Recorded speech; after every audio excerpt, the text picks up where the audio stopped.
youtube.com/jfreshofficial.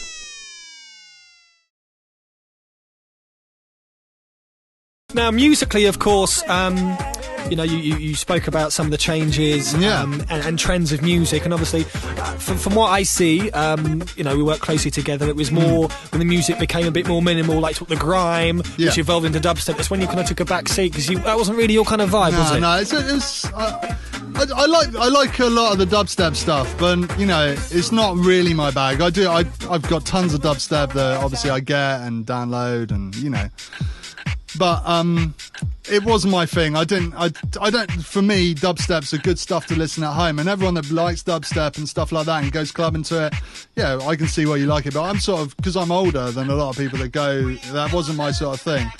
But I like listening to dubstep sort of in a personal sense. But grime was never my thing because it was MC based, a lot of it. And that's never exactly when the kind of music. I like MCs like that do a little bit and then let the music play. And for garage, like this track as well, you don't need tons of MCing over it. Whereas grime, it's more of a hosting vibe. Yeah, it is. Classic hosting vibe. Whereas grime is beats based and not very many vocals, and you know, so that wasn't my thing. So, but you know, with the mix I've done for tonight's thing, I've chose some really, really good sort of new tracks, and with this 40 minutes that we're going to have is basically MJ Cole tracks, because obviously he is like a hero of mine. You know, his tracks. Of course. His tracks. He's someone that's brought out tracks from day one. He was the person that got me into garage with the track Sincere when I heard it on Pete Tong's show, which is, you know, a massive show, and for that to be played on a national radio station that didn't really play anything other than house without it music. being sent by a radio plugger as well. Yeah. Times have changed, man. Exactly. And that was sort of something that I listened to that in a car. That I was going to my friend's house, and I was like, you know, I was playing drum and bass and weird techno and stuff like that. Well, no, I wouldn't call it techno. It was like old school rave stuff. So it was, and I heard that track, and I was like, that track is amazing.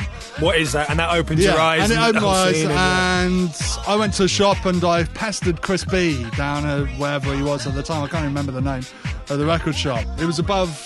What was the name of the Trip shop? 2? No, Rare Groove. It was. I can't remember the name of the shop. It was above a clothes shop down in the centre of the town. There's been so many. I know, it's been so long. So many towns. Record shops melt into one, mate. But yeah, I went in there and I pestered him, and eventually I got it. And then from that moment on, I started getting garage tracks, essentially of all different types, and that's what sort of got me into it. And then I did loads of mixes, because I could mix before I did that, but it was a completely different style of music. So I got I got mixes over to little Matty Bear, who's still playing now. He plays drum and bass. He's been on your show and everything. And he passed it to to Tiny Two Step, big old Tone. And from there, that's how I got into gigs. And then basically I went sort of away and did all my own stuff, really.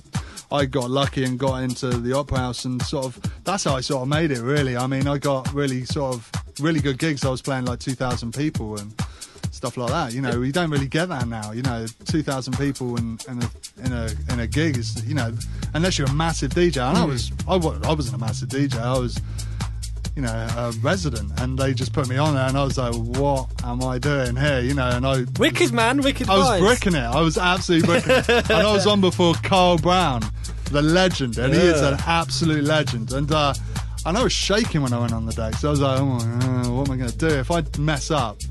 I'm going to look like a right idiot. But it didn't happen. It didn't happen. It didn't. And from that moment on, I was buzzing. And yeah, so this mix we're going to do tonight is pretty much like all the new sort of stuff, which is now, this is like MJ Cole West Beach, which is one of the best tunes I've heard him do for a very, very long time. And all the tracks on it are all vastly different. You know, he did have a very sort of like a generic sound that he had, which was Rhodes keyboards and stuff like that, and you can hear it on this tune. But as you hear, as we get into the mix in a bit, you'll hear like he's completely changed his style. There's still the Rhodes keyboards, but he doesn't just stick to that now. And so what I wanted to do is just sort of, you know, garage is still there, and you know, people have forgotten about it essentially, and it's come into tons of different genres like UK funky and dubstep, but it's all essentially, to me, garage. That's the thing. It's all just one thing. And you're bringing that vibe back and proving it's still there. So we get into this DJ Pencil guest mix right here on Fire Radio. Man, it's a bit of an education right now. Oh yes.